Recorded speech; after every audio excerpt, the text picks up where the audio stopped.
Hi, Hi, Danny. I'm Danny. I've just been inputting a lot in the chat, but it's probably easier for me to speak because it's a lot quicker convey information verbally, I guess.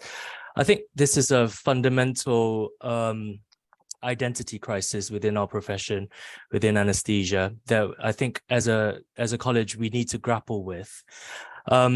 Because one, it's bringing about a whole new way of working potentially.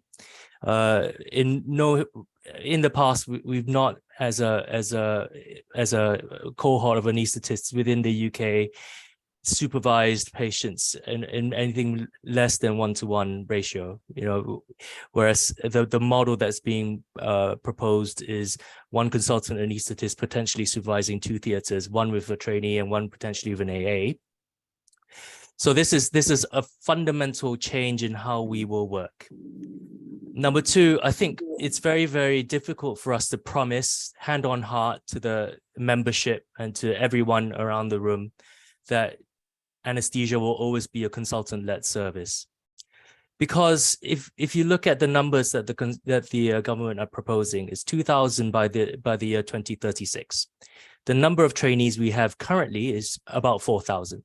So in every department, about 1/3 of your middle grade / junior cohort will be AAs. And this 1/3 population will be non-rotational. They are going to be staying in your department as permanently contracted members of staff. They'll have a lot more influence on departmental developments and politics and relationships with other professionals within the department. Trainees coming in will find it very, very hard to speak out, even though you want to build in systems to ensure that training is maintained. If you've been a friend to an AA, and we've seen that in the survey that we've conducted, if you've worked in an AA before, you treat an AA as a personal friend, a human, you can relate to them. It's very, very different from having AAs as a concept, a theoretical construct. And therefore, you'll be very much more amenable in a relational basis to an AA colleague. But if you want to take a step back and be a bit dispassionate about this, we need to grapple with the fact that there is a triangle of relationships going on here.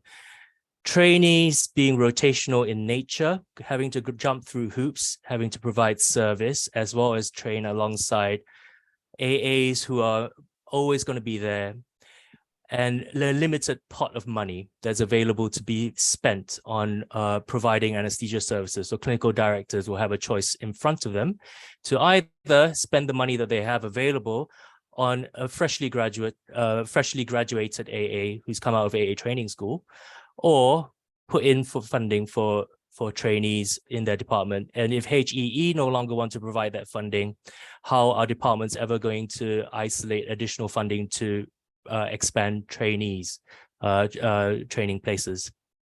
I think as a college, if we don't allow this, if we don't stop this expansion, there will be a slippery slope going forward. If the numbers expand to the point that they become a politically active voice within our college, because we're planning on having a faculty that is contained within our college, then their voice will grow stronger, their voice will grow louder.